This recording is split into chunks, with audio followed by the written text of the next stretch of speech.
berbahagia Bapak Ibu calon guru penggerak angkatan 7 SMP Negeri 2 Bulakabar. Pertama dan yang utama kita panjatkan puja dan puji syukur kehadirat Allah Subhanahu wa taala atas kekuduran-Nya sehingga dapat berkumpul dalam rangka acara diseminasi budaya positif di sekolah oleh calon guru penggerak angkatan 7 SMP Negeri 2 Bulakabar Kabupaten Brebes tanpa halangan suatu apapun. Kedua kalinya salawat serta salam kita limpahkan kepada Muhammad sallallahu alaihi wasallam, dan mudah-mudahan kita semua tergolong sebagai umatnya dan telah mendapatkan syafaat Allahumma amin. Kami mewakili dari Kepala Sekolah SMP Negeri 2 Bulakabar. Yang pertama, sangat bangga, terima kasih di SMP Negeri 2 Bulakabar ini ada 3 calon guru penggerak. Ada Ibu Brenita Nusa Dewi SPD, Ibu Ronita SPD, dan Pak Radi Chandra MPD. Mudah-mudahan dari ketiga calon guru penggerak ini akan mendongkrak dan memotivasi guru-guru yang lain agar bisa lebih maju dan bisa lebih hebat lagi, dan nanti apa yang dia peroleh dari guru penggerak ini bisa di acara atau ditularkan kepada teman-teman guru yang lain.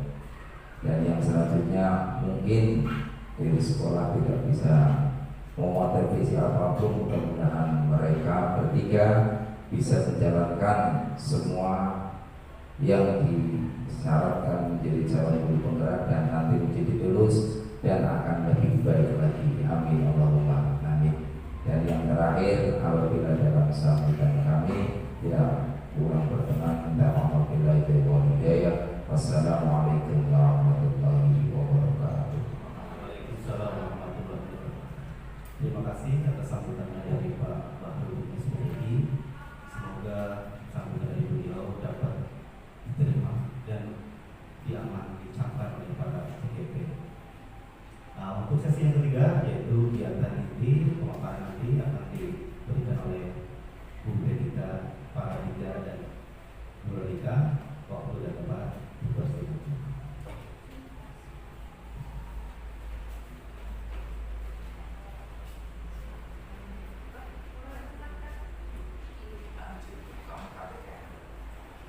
Terima kasih. Assalamualaikum warahmatullahi wabarakatuh. Sebelumnya saya ucapkan terima kasih atas kehadiran Bapak Ibu semuanya, meluangkan waktunya di sini untuk mendengarkan pemaparan kami di acara diseminasi modul 1.4 yaitu tentang budaya positif.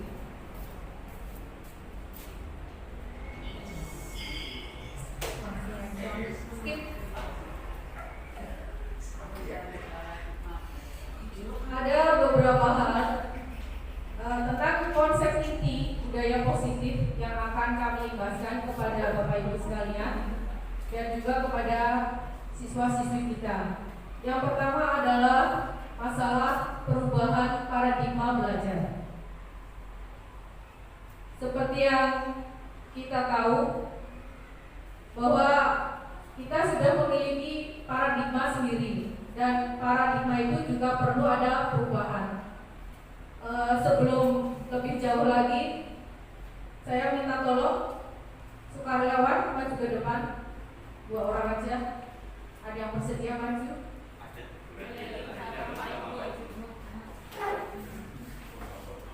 Monggo maju ke depan.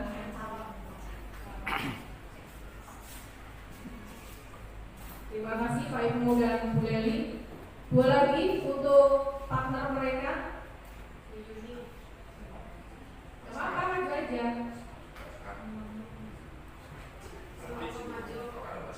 Sama Bu Sekar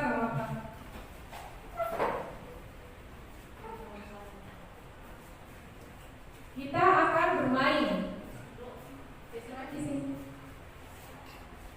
Kita akan bermain tentang ilusi kontrol. Jadi agar lebih paham lagi tentang paradigma, perubahan paradigma, ini ada 4 sukarelawan. Saya minta tolong pada Bu Yuni dan Pak Ibnu untuk mengepalkan tangan. Ya. Kita asumsikan bahwa kepalan tangan itu adalah prinsip yang dipegang oleh Bu Yuni dan Pak Ibnu. Tugas Bu Leli dan Bu Sekar adalah bagaimana caranya bisa membuat Bu Yuni dan Pak Ibnu membuka kepalan tangannya. Bisa dengan dirayu, diancam, atau mungkin dipaksa. Jadi sekali lagi, kepalan tangan itu kita asumsikan sebagai prinsip, paham ya? Prinsip yang dipegang teguh oleh keduanya. Dan tugas Bu Leli dan Bu Sekar adalah bagaimana agar Pak Ibnu dan Bu Yuni mau membuka kepalan tangannya. Silakan. Mau pilih yang mana?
Anggo diceketan.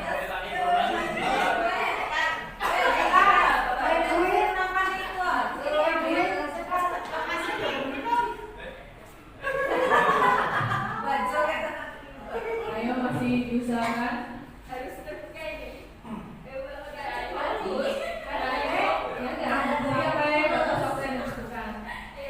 Kita beri waktu 1 menit lagi.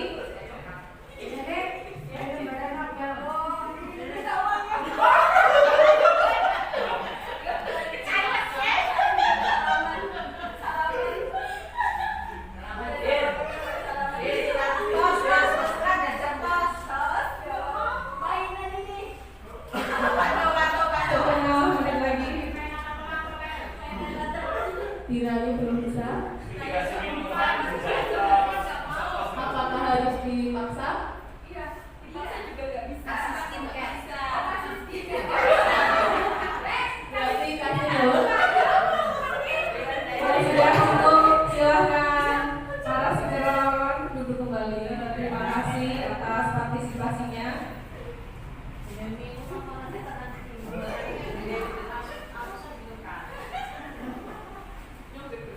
Nah, dari contoh tadi kita bisa melihat bahwa keduanya masih tetap berpegang teguh pada prinsipnya. Meskipun tadi dirayu, diancam, apalagi tadi disekat dengan cara pemaksaan, tapi tidak berhasil untuk membuka telapak tangannya Pak Ibnu ya. Itu karena kita bisa mengambil kesimpulan bahwa kepalan tangan tidak bisa dibuka atau tidak mau dibuka karena mereka berdua memiliki prinsip yang kuat. Dari awal mereka punya prinsip yang kuat dan yang mereka yakini bahwa prinsip mereka itu benar.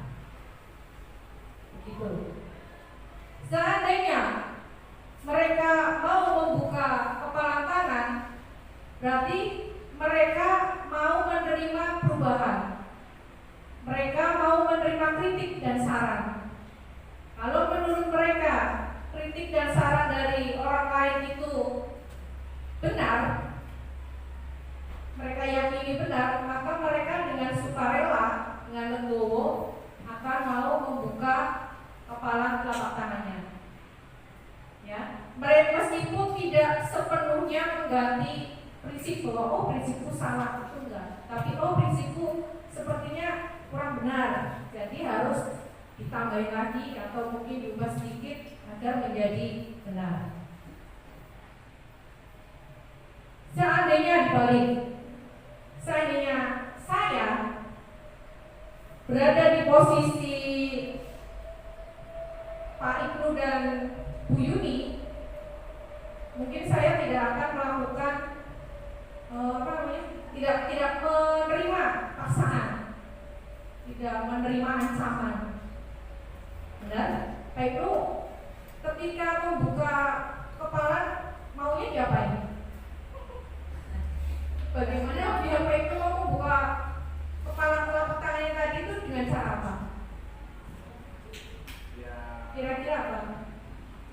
Ada masukan dari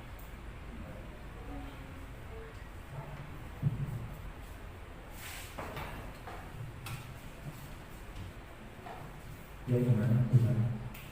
Pertanyaannya, seandainya tadi ya Pak Ibnu kan tidak mau membuka kepala tangan.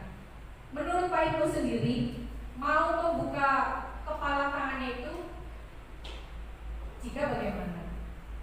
Ya, saya akan membuka kepala tangan saya jika ada yang saya riset itu ada yang lebih baik lagi, masukan gitu ya tadi. Terus ada yang banyak membuat kemajuan dari yang prinsip saya. Bu Yuni? Sama seperti Pak ini. Kemudian kalau misalnya berarti kalau ada yang bisa dikompromikan. Ya. Terima kasih. Ya benar ya. Kita mau membuka kepala telapak tangan jika ada diskusi, ya. Ada obrolan dua arah, pembicaraan dua arah, diskusi bagaimana baiknya, bagaimana kelebihan dan kelemahannya. Jadi itu dalam konsep Ki Hajar Dewantoro yang kita laksanakan di kurikulum Merdeka ya di kelas 7, kita telah itu pertanda kita sudah membuka paradigma baru, paradigma belajar yang dulu bersumber pada guru, sekarang kita melihatnya ke siswa, semuanya untuk sentral ke siswa, kita berpihak kepada siswa, begitu. Terus yang kedua, budaya positif yang kedua adalah tentang disiplin positif.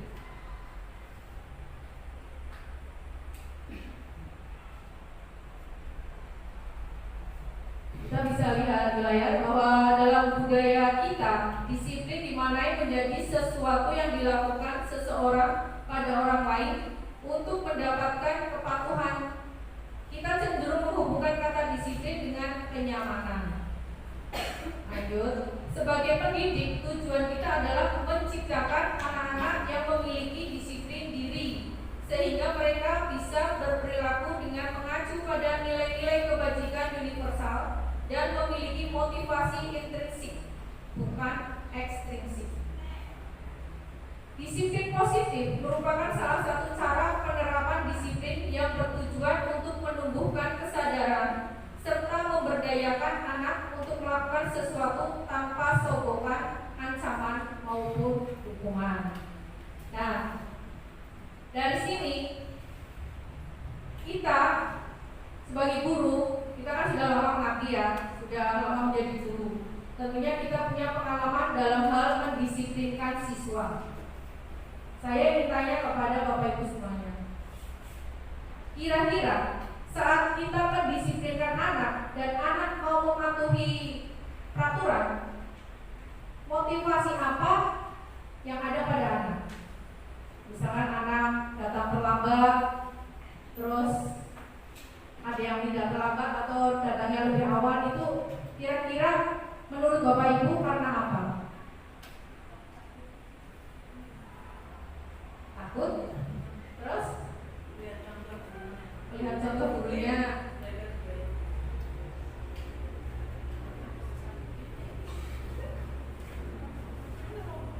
Ya, silakan Bu Bibi. Melihat contoh dari Bapak Ibu, kalau Bapak Ibu guru datang tepat waktu, mereka pun bisa disiplin. Tetapi kalau kita sendiri masih belum disiplin, mereka juga tidak bisa, belum bisa disiplin. Terima kasih pendapatnya Bu Bibi. Ya, Bu Leli mau berpendapat tadi. Kadang ada beberapa anak yang mendisiplinkan dirinya karena rasa takut terhadap gurunya, takut mendapat hukuman, takut kadang takut malu juga sama teman-teman yang di kelas mereka. Ya, terima kasih. Jadi berbicara tentang disiplin positif, kita akan membahas tentang motivasi perilaku. Disiplin bisa terwujud jika ada motivasi. Nah, di sini ada 3 motivasi, yaitu untuk menghindari ketidaknyamanan atau hukuman. Itu motivasi yang paling rendah. Jadi nomor 3. Mereka dalam penerapan disiplin ini, motivasi mereka akan menimbulkan pertanyaan, apa yang akan terjadi apabila mereka tidak melakukan kesalahan? Ini karena takut dihukum, ya. Terus yang kedua, untuk dapat imbalan atau penghargaan. Contohnya siswa mengerjakan tugas lebih cepat atau tepat waktu. Kenapa? Biasanya mereka, saya ingin dihargai, ingin dipuji. Nah, terus yang ketiga, untuk menjadi orang yang mereka inginkan, menghargai diri sendiri. Jadi siswa berangkat mengerjakan tugas, mengikuti pembelajaran di sekolah itu karena mereka murni ingin menjadi lebih baik, ingin mencari ilmu untuk masa depan mereka sendiri. Jadi bukan dari faktor lain, ingin mendapatkan penghargaan, pujian, atau takut dihukum, itu bukan. Nah, dari ketiga motivasi tersebut, motivasi yang pertama adalah termasuk faktor ekstrinsik, ya, yang karena takut mendapat hukuman. Terus yang kedua, karena mereka ingin mendapatkan imbalan, penghargaan, itu juga faktor dari luar, kan? Nah, sedangkan faktor yang motivasi yang ketiga ini benar-benar berada dari dalam diri mereka sendiri. Pertanyaan saya, selama ini anak-anak kita, murid kita dominan kepada motivasi yang mana?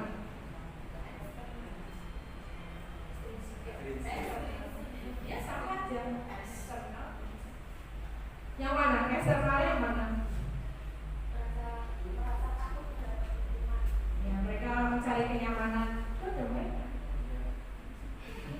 Terus apalagi? Pujian, apakah Bapak Ibu juga pernah memberikan pujian karena anak-anak melakukan hal yang baik itu? Sering mana memberikan pujian atau memberikan hukuman?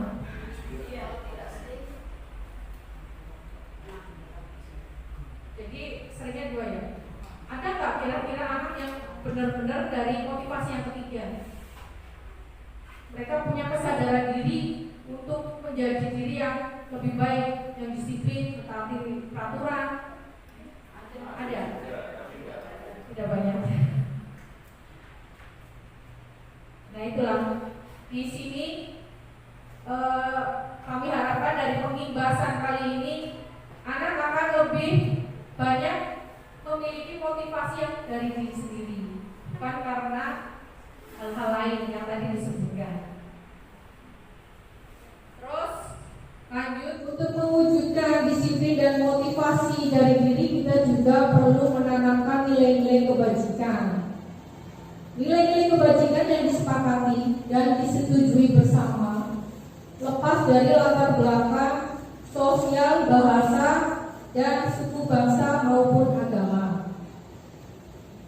Seperti yang kita laksanakan pada kurikulum Merdeka kelas 7, seperti filosofi milik Ki Hajar Dewantoro, yaitu menciptakan profil pelajar Pancasila, yaitu yang beriman pertama kepada Tuhan Yang Maha Esa dan berakhlak mulia, mandiri, bergotong royong, berkebinekaan global, bernalar kritis dan kreatif, serta menurut IBO Primary Years Program PYP, maaf kalau salah penyebutannya, yaitu toleransi, rasa hormat, integritas, mandiri, menghargai, antusias, empati, keingintahuan, kreativitas, kerjasama, percaya diri, dan komitmen.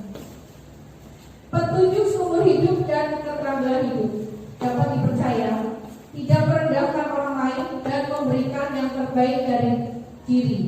Sementara petunjuk hidup yaitu peduli, bekerjasama, keingintahuan, fleksibilitas, berorganisasi, kesabaran, integritas, pemecahan masalah, tanggung jawab, dan persahabatan.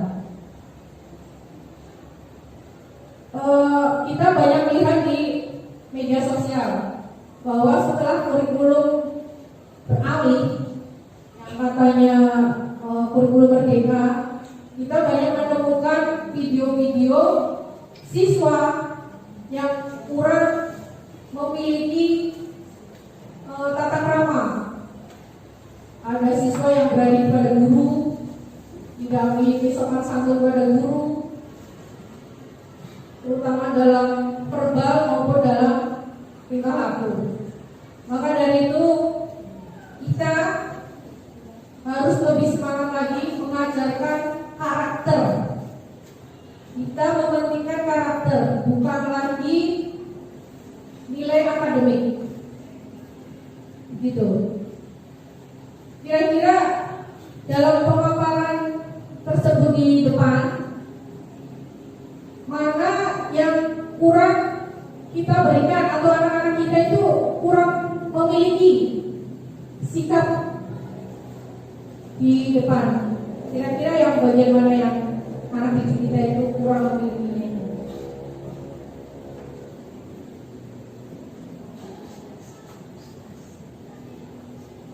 Antusiasnya kurang. Terus apa lagi? Semuanya. Komitmen ya, komitmen juga mereka kurang. Terus apa lagi?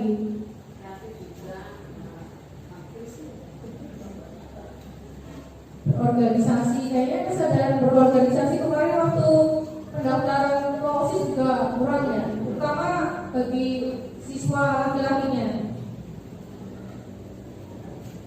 Pemecahan masalah juga bagaimana pemecahan masalahnya? Apa dalam mapel IPA misalnya kayak itu pemecahan masalah siswa bisa sulit? Apa mereka masih malu untuk mengeluarkan pendapat seperti itu?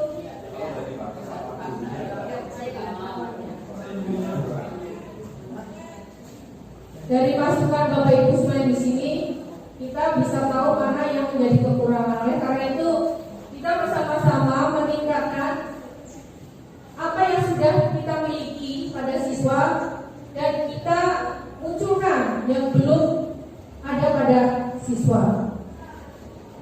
Begitu. Karena waktu terbatas, demikian yang pemaparan materi yang bisa saya sampaikan. Nanti dilanjut lagi ke budaya positif oleh Pak Radita Dwi Chandra. Sebelumnya salah kata saya ucapkan mohon maaf yang sebesar-besarnya. Monggo waktu dan tempat saya persilakan Pak Chandra.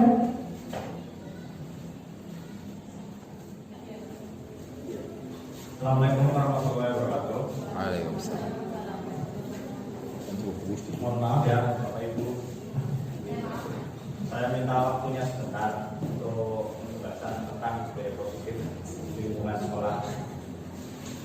semangat ya. Tetap semangat. Ya, berdiri. Ayo berdiri. Saya mau semuanya berdiri ya, berdiri. Nah, perhatikan nanti kalau saya bilang kiri, nanti jawab kanan ya. Kalau saya bilang kanan, ya. Terus nanti kalau saya bilang atas, ya, Bapak Ibu bilang bawah. Awak katanya ya, paham? Siap ya? Siap. Ya. Dan siap?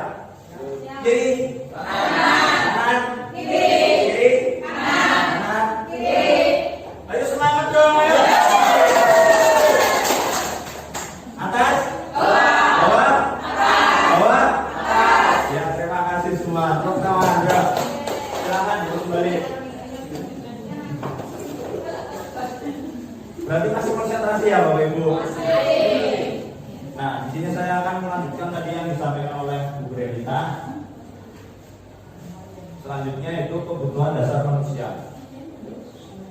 Kebutuhan dasar manusia pada dasarnya merupakan unsur yang dibutuhkan oleh manusia dalam menjaga keseimbangan baik secara fisiologis maupun psikologis. Jadi kebutuhan dasar manusia itu ada 5. Yang pertama itu kebutuhan bertahan hidup. Terus yang kedua cinta dan kasih sayang. Yang ketiga kebebasan. Terus yang keempat kesenangan. Kelima kekuasaan. Jadi dalam diri manusia itu harus ada 5 unsur dari kebutuhan dasar manusia. Jadi itu yang pertama, contohnya pengaplikasian pada siswa. Jadi ketika mengerjakan PR ya, dan dia kan tahu harusnya apa yang dikerjakan. Kalau dia lapar, dia harus makan. Nah itu kebutuhan dasar hidup manusia. Jadi contoh yang terlihat seperti itu ya. Terus yang kedua, cinta dan kasih sayang. Jadi manusia itu membutuhkan cinta dan kasih sayang. Gak mungkin jomblo terus ya. Pasti mempunyai rasa cinta sama sayang. Nah ya, dari situ kita timbul akan rasa senang ya. Kalau kita mengerjakan sesuatu, kalau kita tidak cinta dan kasih sayang, terkadang semuanya akan dijalankan dengan rasa berat.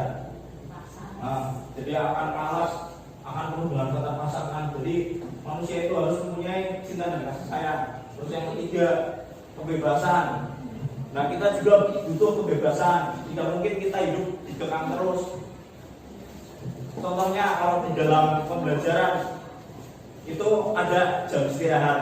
Jadi di dalam istirahat itu kita bisa, siswa dan guru itu bisa melakukan kebebasan. Guru juga istirahat, medang ya, terus siswa juga bisa jajan, bermain. Terus berikutnya yang keempat, kesenangan, fun. Jadi kita juga butuh kesenangan. Kalau kita tidak mempunyai kesenangan, kita juga akan stres. Jadi sepaneng pikiran itu terus ya. Jadi butuh hiburan juga, bisa diluapkan. Kalau zaman sekarang melalui TikTok ya. Ya. Jadi kita melalui TikTok, senangan yang penting hal tersebut bersifat positif, tidak masalah. Selama hal itu positif, tidak masalah. Terus yang terakhir kekuasaan. Jadi kita sebagai guru juga harus mempunyai kekuasaan dalam hal apabila siswa melanggar aturan. Jadi kita harus mempunyai kekuasaan agar siswa tersebut tidak seenaknya sendiri. Ya paham ya? Karena kalau mau tanya ada sesinya sendiri. Oke, lanjut ya. Kemudian motivasi perilaku manusia. Ini sudah diterangkan tadi ya kalau Bu Grenita. Nah ini konsep disiplin dengan identitas gagal. Jadi disiplin itu yang saya dapatkan di pendidikan guru penggerak ini, itu ada identitas gagal. Yang pertama tadi udah diskusi ya tentang Bu Grenita, tentang hukuman, restitusi, kemudian konsekuensi. Nah, di sini saya akan menerangkan tentang hukuman. Jadi hukuman itu menyakitkan, tidak nyaman, memaksa, murid menyembunyikan kesalahannya, murid takut, dan menjadi rendah diri. Nah, di sini saya akan mencontohkan apabila murid melakukan kesalahan, terkadang kita langsung memberikan hukuman ya, benar atau tidak? Nah ya, jadi hukuman itu satu arah, datangnya langsung tidak direncanakan. Biasanya kalau contoh dalam pembelajaran tugas itu, ketika siswa tidak membawa alas olahraga ya, nah terkadang kita langsung memberikan hukuman, ayo lari 10 kali. Nah itu namanya hukuman. Jadi sifatnya itu memaksa, kemudian langsung diberikan saat itu. Jadi tidak ada aturan sebelumnya. Paham nggak? Paham. Oke lanjut ya. Kemudian penghargaan yang saya dapatkan di pendidikan guru penggerak itu tidak efektif. Kemudian merusak hukuman, mematikan kreativitas, menghukum dengan sistem ranking, merampas hak menghargai dirinya. Nah, penghargaan itu tidak efektif menurut yang saya pelajari, karena yang pertama siswa itu biasanya contoh dalam rankingan. Nah itu kadang kan mulai kurikulum sekarang kan tidak ada rankingan ya, cuma disebutkan ranking 1 sampai 10. Karena kalau disebutkan di dalam kelas itu kasihan, karena adanya kesenjangan, kasihan yang paling bawah ya kesenjangan sosial. Nah itu mendukung dengan sistem ranking. Jadi penghargaan itu terkadang juga tidak tepat karena mematikan kreativitas juga, tidak efektif, terus mematikan kreativitas, menghukum dengan sistem ranking, merampas dan menghargai dirinya. Jadi siswa tersebut itu saya nggak dapat ranking, jadi merasa minder. Nah itu ada konsekuensi dan restitusi. Konsekuensi tadi sudah diterangkan oleh guru kita. Ciri-cirinya penguatan jangka pendek, perlu monitoring berkelanjutan, stimulus respon, murid menghormati peraturan, perilaku waktu untuk memenuhi kesalahan. Kemudian restitusi, murid bertanggung jawab untuk perilaku fokus, murid bertanggung jawab untuk perilakunya. Kemudian fokus pemecahan masalah jangka panjang, murid menghargai dirinya dan orang lain. Kemudian teori kontrol, dirinya memegang kontrol, murid bersemangat memperbaiki kesalahan. Jadi konsekuensi itu sudah ada aturannya, seperti peraturan sekolah. Kemudian satu arah, tidak ada. Kalau saya dalam kerja itu, saya awal masuk pembelajaran, saya memberikan konsekuensi. Jadi kalian kalau jamnya saya minimal maksimal 15 menit ganti baju. Kemudian saat di lapangan harus memakai kaos dan training. Nah di luar itu nanti konsekuensinya sudah dari saya, berarti kan satu arah. Kemudian restitusi yang diharapkan dari budaya positif itu yaitu restitusi ini, karena datangnya dari dua arah, jadi kesepakatan bersama antara guru dan murid. Paham? Ya, lanjut ya. Disiplin pendekatan restitusi, sebuah cara menanamkan disiplin positif pada murid. Restitusi merupakan proses menciptakan kondisi bagi murid untuk memperbaiki kesalahan mereka, sehingga mereka bisa kembali pada kelompok mereka dengan karakter yang lebih baik. Ciri-cirinya yang pertama, bukan menghapus kesalahan namun belajar dari kesalahan. Yang kedua, memperbaiki hubungan. Yang ketiga, tawaran bukan paksaan, menuntut untuk melihat ke dalam diri. Berikutnya, mencari kebutuhan dasar yang mendasari tindakan. Kemudian fokus pada karakter bukan tindakan. Yang terakhir, menguatkan dan fokus pada solusi. Jadi konsep disiplin pendekatan restitusi itu datangnya dua arah ya. Jadi adanya tawaran bukan paksaan, jadi ada dua arah, bukan cuma satu arah. Berikutnya, contoh kasus siswa sering tidak mengerjakan PR. Di sini hukuman guru menghukum siswa tersebut berbuat bendera selama 10 menit, kemudian marah dan murid menjadi takut. Jadi kalau hukuman itu terjadi saat itu juga tidak ada rencana, apabila siswa melakukan kesalahan kemudian kita secara langsung melakukan hukuman. Dan berikutnya konsekuensi. Guru memberikan konsekuensi untuk mengerjakan PR saat istirahat atau dikerjakan 3 kali lipat. Kemudian guru tegas dan siswa menghormati peraturan. Jadi konsekuensi itu datangnya satu arah. Kemudian berikan 3 kali lipat dari PR yang dikerjakan saat itu, tapi waktunya saat istirahat. Kemudian yang diharapkan oleh pendidikan guru penggerak ini yaitu restitusi. Guru menanyakan keyakinan kelas atau dirinya dan membantu siswa menyelesaikan masalahnya. Guru terbuka dan siswa menghormati dirinya dan orang lain. Jadi di sini restitusi itu dilakukan oleh guru dan siswa dua arah. Jadi sifatnya seperti komunikasi atau diskusi. Jadi kalau ada kesalahan atau apa, tanyakan, bukan langsung menghukum atau memberikan konsekuensi.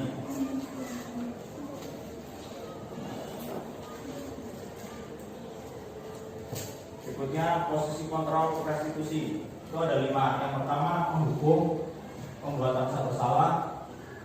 Kemudian yang ketiga teman, 4 membantu, dan 5 manajer. Nah ini contoh kasusnya. Jadi yang pertama menghukum. Berarti kasus ini ketika siswa tidak memakai kaos olahraga saat praktek. Nah menghukum itu patuhi aturan lalu berdiri di lapangan. Itu jadi sifatnya langsung saat itu, kemudian memberikan hukuman.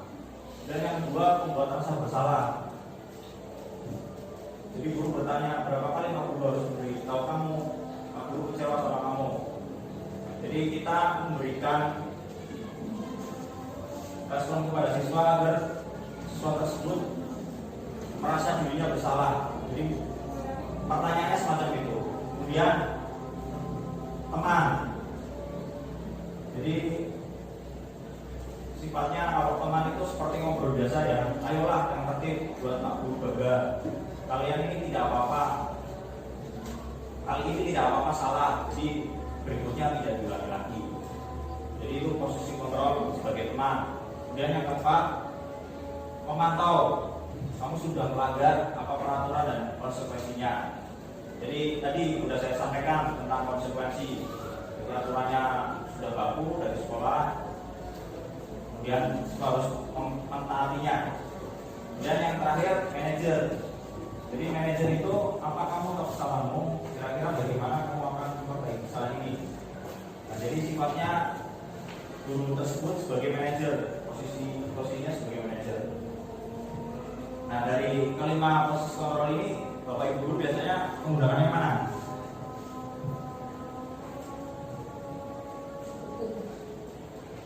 Yang biasa sering kita lakukan mana biasanya? Memantau, menghukum. Menghukum. Memantau. Dari 5 posisi kontrol, sering pembuatan serba salah. Posisi ya? Ya.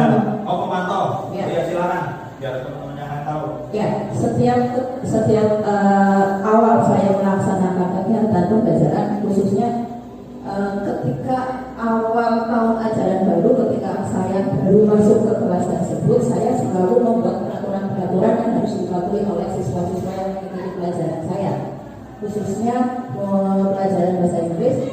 Nah, ketika siswa tersebut melanggar peraturan yang saya terapkan, maka saya akan mengatakan mengulang kembali peraturan yang sudah saya terapkan, dan saya katakan kepada anak tersebut bahwa kamu sudah melanggar peraturan yang saya terapkan,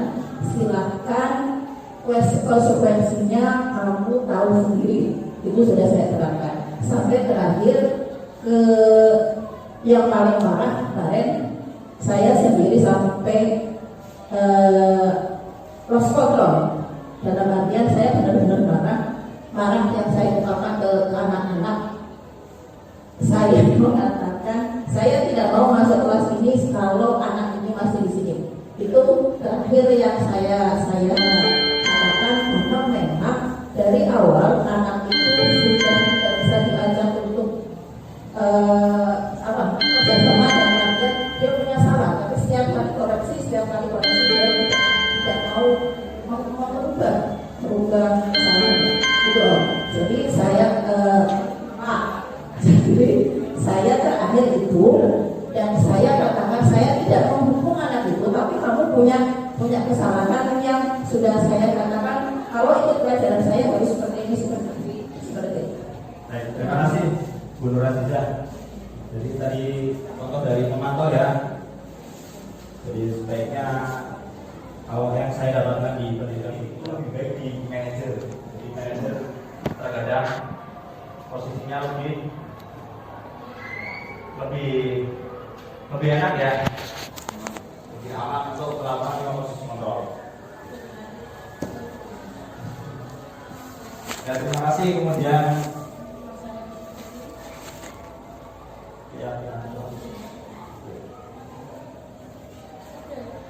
Kemudian keyakinan kelas nanti akan dipresentasikan oleh guru kita. Waktu dan tempat saya persilakan.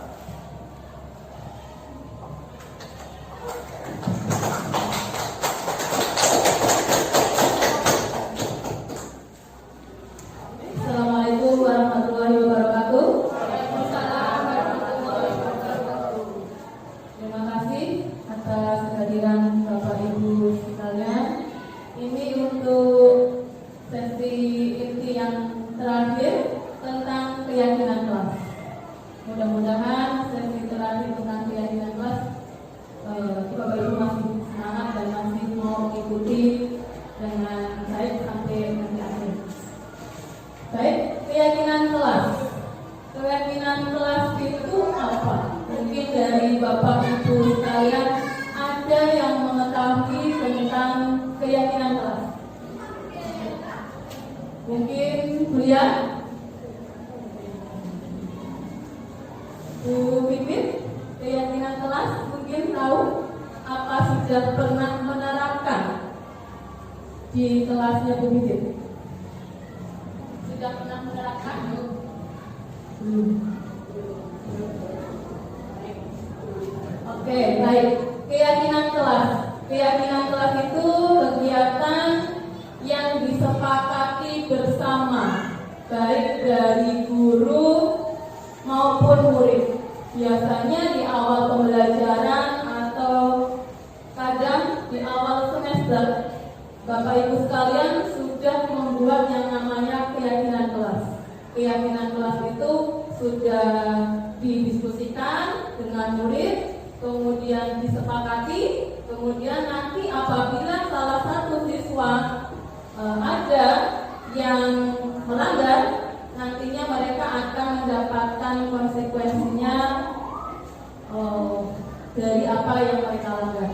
Tapi itu semua atas dasar kesepakatan bersama, gitu ya. Berarti di sini keyakinan kelas Bapak Ibu bisa lihat di layar. Yang pertama harus didiskusikan dulu tentang peraturan, kemudian merumuskan menjadi kenyataan, kemudian bisa Bapak Ibu menempelkan keyakinan kelas nanti di kelas agar semua siswa nanti selalu ingat akan keyakinan kelas yang sudah mereka sepakati.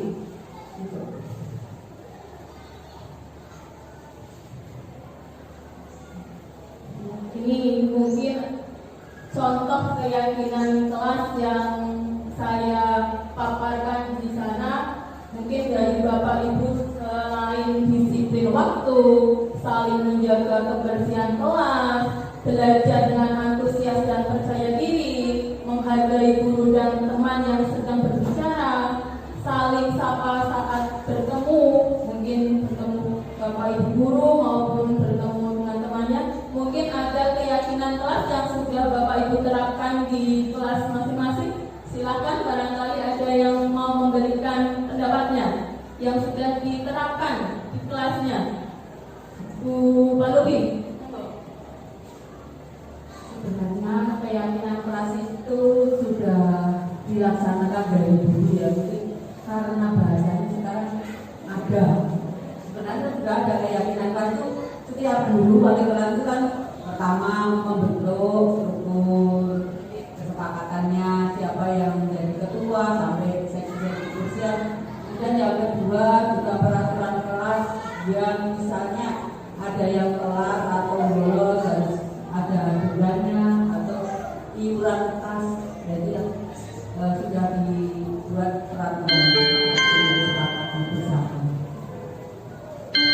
Betul sekali apa yang disampaikan Bu Palubi tentang keyakinan kelas sebenarnya sudah dilaksanakan dari dulu mungkin, akan tetapi mungkin belum tertulis ataupun belum disepakati gitu ya. Kalau dulu mungkin yang membuat keyakinan itu mungkin awalnya dari guru, tapi tidak didiskusikan apakah siswa itu mau menerima ataupun tidak, seperti itu ya.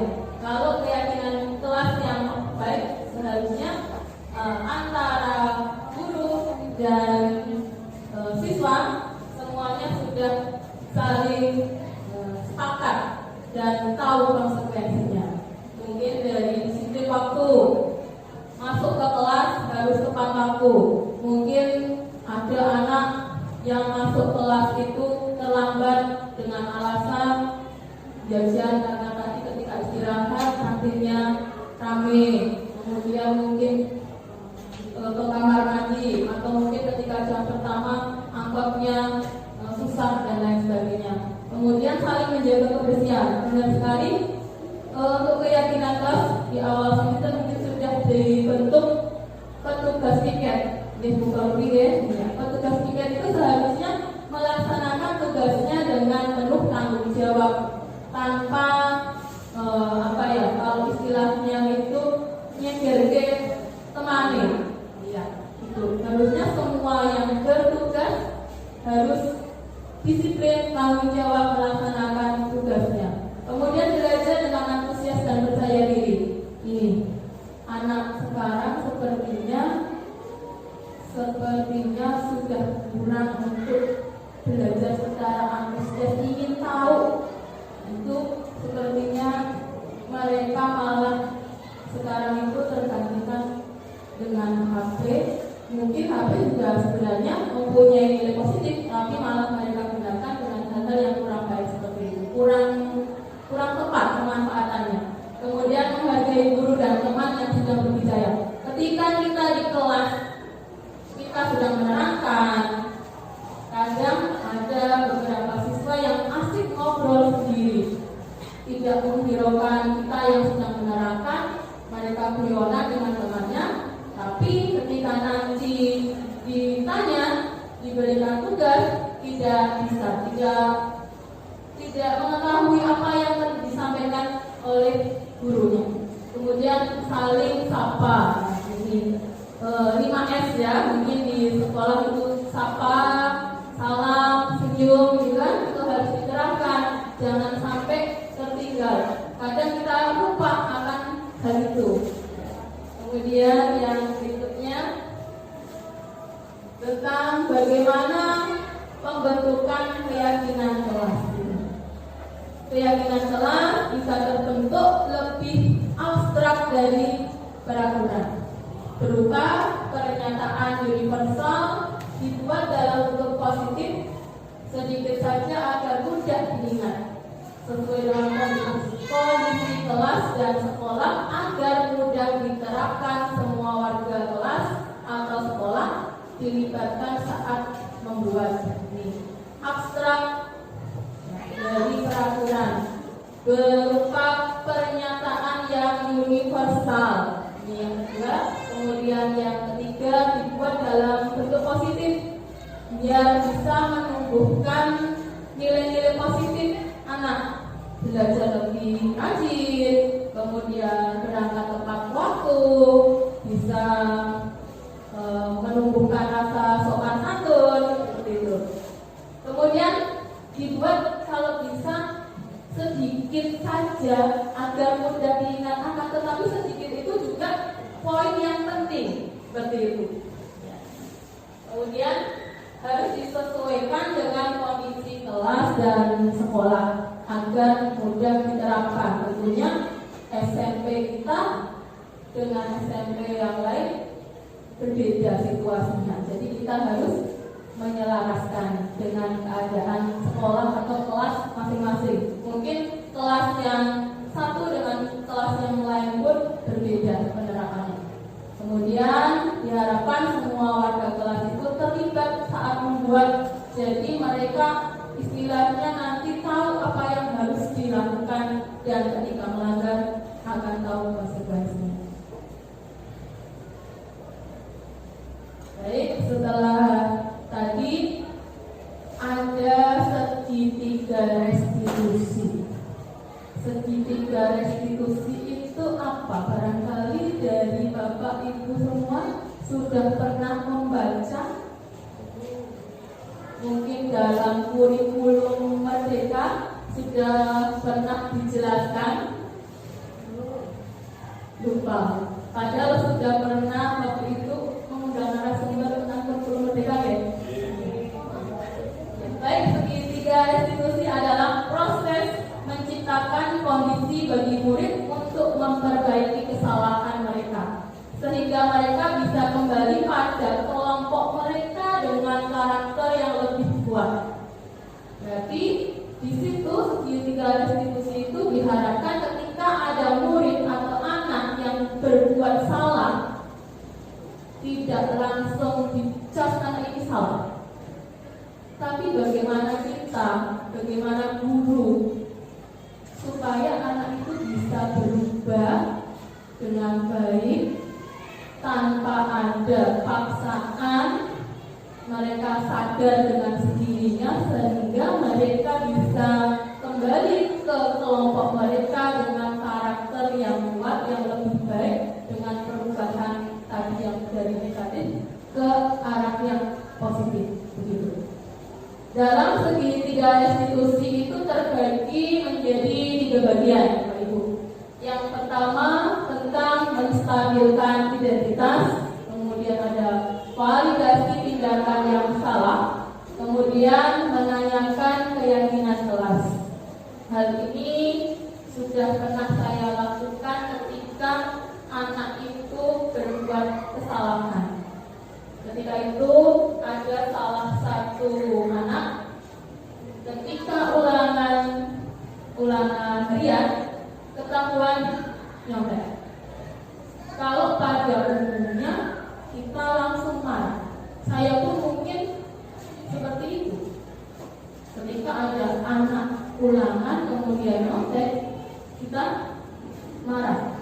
Tapi kan sebenarnya kita salah. Kita harus tahu dulu alasannya anak itu nyontek, buka buku, kemudian mungkin tanya temannya itu apa. Harusnya kita tanyakan dulu. Kemudian kita tanyakan apakah mereka itu sadar tentang kesalahannya, seperti itu. Setelah itu kita bangun motivasi kepada anak tersebut. Kita yakinkan anak tersebut supaya anak tersebut berubah, tidak akan mengulangi kesalahan yang sama. Baik, akan saya putarkan video yang sudah saya buat beberapa waktu yang lalu tentang kasus anak yang mereka itu melanggar keyakinan kelas. Mohon Bapak Ibu simak dengan baik. Nanti Bapak Ibu akan mengetahui bagian-bagian. Oh, ini yang tentang menstabilkan, bagian tentang keyakinan, di mana saya menanyakan tentang kesalahan yang anak buat. Di situ betul Pak Ibu. Sebagai guru saya memberikan arahan kepada anak supaya anak itu tidak mengulangi. Kemudian memvalidasi tindakan yang salah.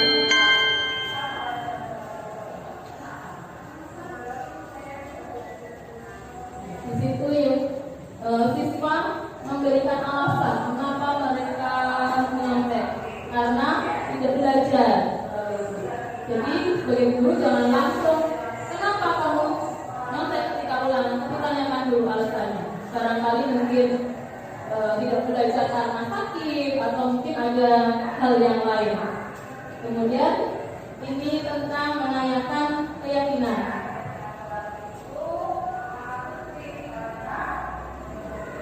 Jadi saya mengingatkan di situ bahwa di awal pembelajaran sudah ada kesepakatan tentang keyakinan kelas. Saya mengingatkan kembali bahwa apa yang dilakukan siswa tersebut melanggar keyakinan kelas.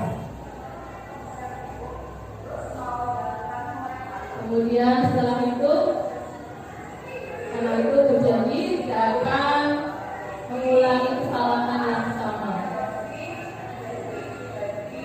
Kemudian saya menguatkan terhadap anak tersebut supaya berubah menjadi pribadi yang lebih baik lagi.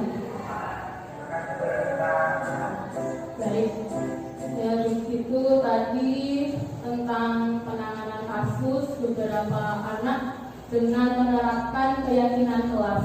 Mudah-mudahan nanti kita semua bisa menerapkan keyakinan kelas dengan baik sehingga pembelajaran di kelas menjadi lebih baik, kemudian hasilnya akan lebih positif, yang tentunya akan lebih penting. Pembelajaran sekarang itu harus berpihak pada siswa, bukan dititik beratkan pada guru, tapi kita harus memprioritaskan siswa, sentralnya pada siswa. Itu terima kasih untuk kehadiran Bapak Ibu. Mudah-mudahan kita semua nanti dapat menjadi guru yang baik, guru yang dapat mengantarkan siswa-siswa kita menjadi anak yang sukses di masa depan. Terima kasih.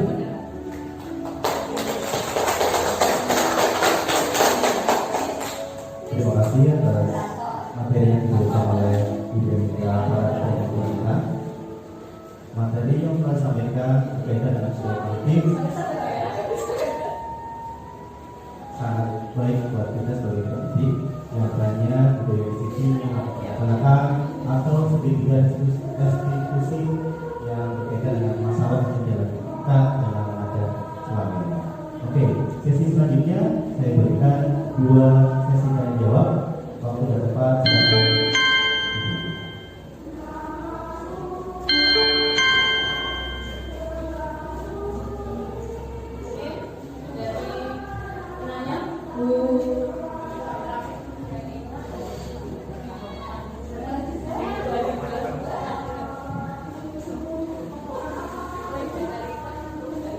Assalamualaikum warahmatullahi wabarakatuh.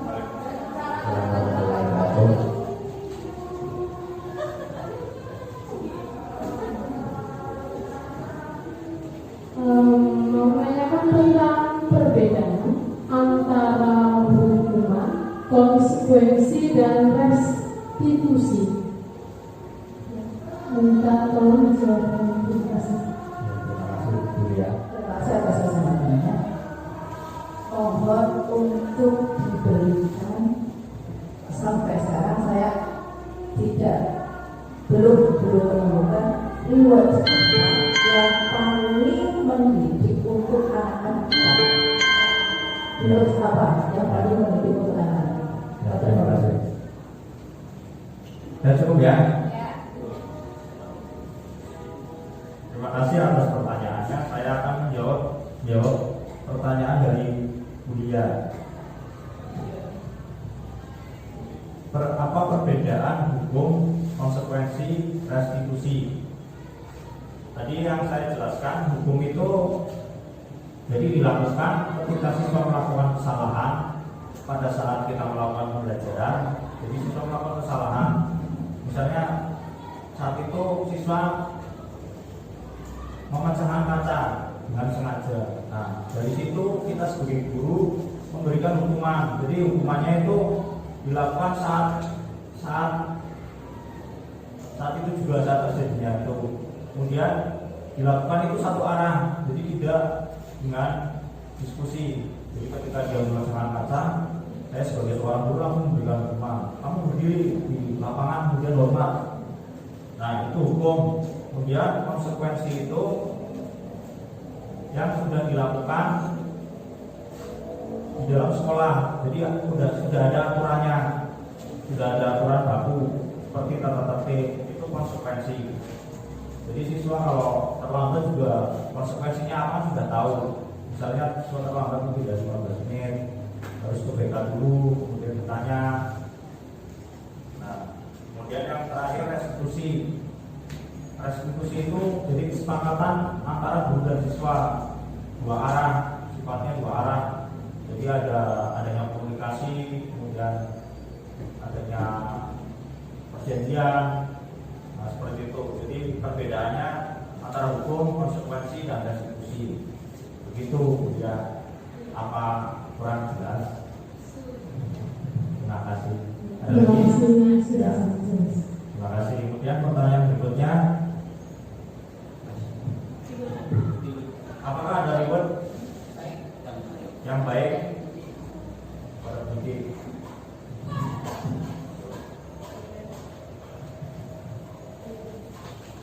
Ini masalah reward sebenarnya masih, saya pribadi masih dilema. Seandainya ada sesi tanya jawab nanti di lokal karya ketiga, mungkin akan saya tanyakan.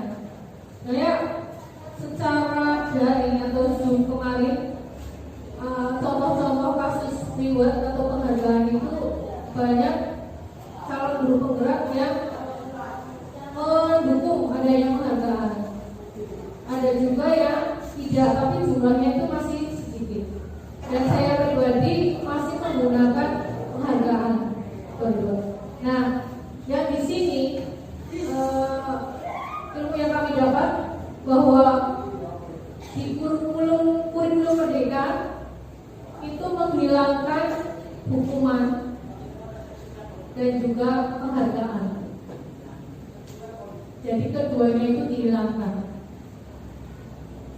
Seperti hukuman tadi kita ganti menjadi restitusi, dan penghargaan itu juga kita hilangkan. Walaupun penghargaan bisa bentuknya macam-macam, bisa dengan barang, hadiah, atau dengan lembaga atau pujian seperti itu. Yang dibahas di sini di guru penggerak, penghargaan atau reward itu diberikan di awal. Jadi ketika anak akan melakukan sesuatu, guru itu memberikan ucapan. Nanti kalau kamu bisa mengerjakan 10 soal, nilainya 100, akan ibu beri nilai atau kasih bintang atau poin atau sebagainya, atau mungkin diberikan tulis atau yang lainnya. Itu seperti itu. Sedangkan reward yang saya maksud secara pribadi adalah di belakang. Jadi tanpa iming-iming anak melakukan sesuatu. Di sini contohnya prestasi. Anak berprestasi tanpa tahu dia akan dikasih reward atau penghargaan. Tuh. Saya mau tanya kepada Bu Nunung, yang dimaksud Bu Nunung reward yang mana? Di awal atau yang di akhir? Kalau sepengetahuan saya, yang namanya reward itu ketika anak itu sudah mencapai prestasi yang bagus istilahnya, deh. Bukan awal ketika belum melakukan kita mengiming anak itu hadiah atau tidak. Ya, kalau saya lebih setuju ketika anak itu sudah berprestasi, sudah ada hasilnya, baru kita memberikan reward. Tapi, nah itu rewardnya seperti apa? Ketika ranking saja itu sudah dihapus, padahal menurut saya nih, ranking itu sebenarnya bisa memacu anak-anak untuk bersaing. Kalau melihat temannya anak ini menurut saya tidak seharusnya ranking, kenapa ranking itu kan bisa untuk memotivasi anak itu untuk lebih belajar lagi. Oke, terima kasih. Nah itu ranking terutama dalam, tapi pada akhirnya saya memang setuju menghapus penghargaan atau riba. Karena yang pertama dengan adanya seperti ranking itu tadi, mungkin ada beberapa anak yang termotivasi. Tapi kita juga jangan lupa bahwa kurikulum Merdeka itu berpihak pada anak. Anak itu memiliki potensi masing-masing. Tidak semua anak menguasai 11 mapel yang kita ajarkan di situ. Padahal saya juga tidak setuju kalau anak dikatakan pintar kalau dia menguasai matematika. Bocah pintar. Padahal di balik itu anak itu memiliki potensi di bidang prakarya misalkan, yang tidak muncul saat pembelajaran. Mungkin karena dalam kurikulumnya pembelajaran prakarya itu tidak ada materinya. Misalkan otomotif seperti itu. Nah ini kita kan tidak tahu. Seperti Mbak Alfi ya, ahli masak seperti itu. Jadi ranking memang benar harus dihapus. Wali kelas ketika membagikan rapat lebih baik tidak usah menyebutkan ranking. Selain bisa memotivasi, juga menjadikan anak bersaing, menimbulkan persaingan yang mungkin tidak sehat. Pernah saya sendiri mengalami persaingan seperti itu. Ketika ujian nasional SD, itu kami sepakat dengan teman yang rankingnya selalu bersaing itu, bukan malahan ya, Bu, saling membocorkan jawaban yang oke gitu. Ternyata dia mengkhianati.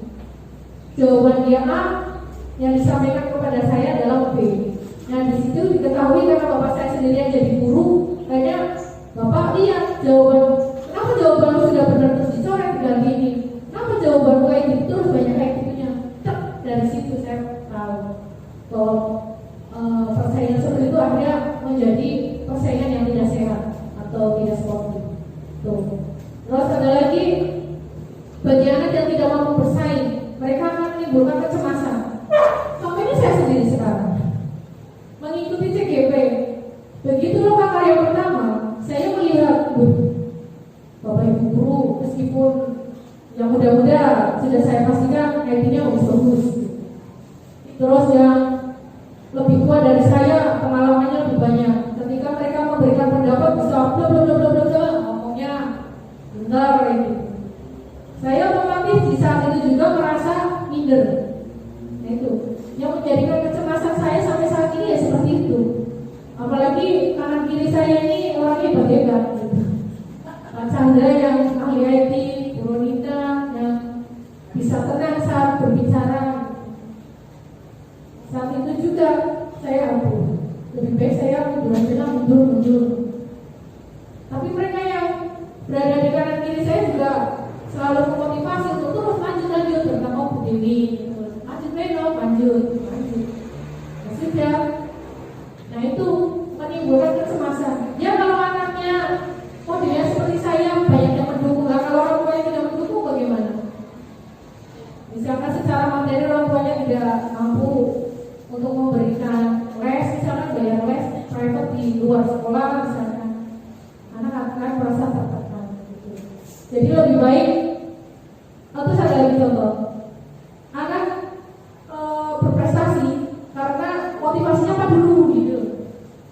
Kalau diberikan reward, mereka akan melakukan segala cara. Oleh karena itu, lebih baik kita jangan sering-sering memberikan reward.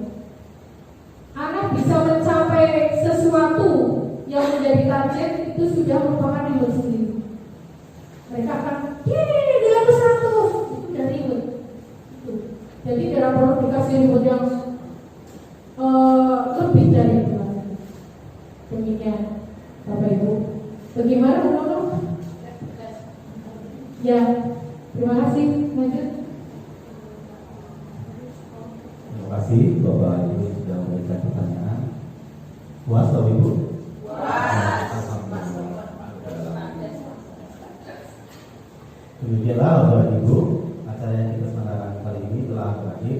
Kami mengucapkan terima kasih kepada seluruh pihak yang telah bersedia membantu pelaksanaan event ini sehingga pelaksanaan langsung dengan lancar.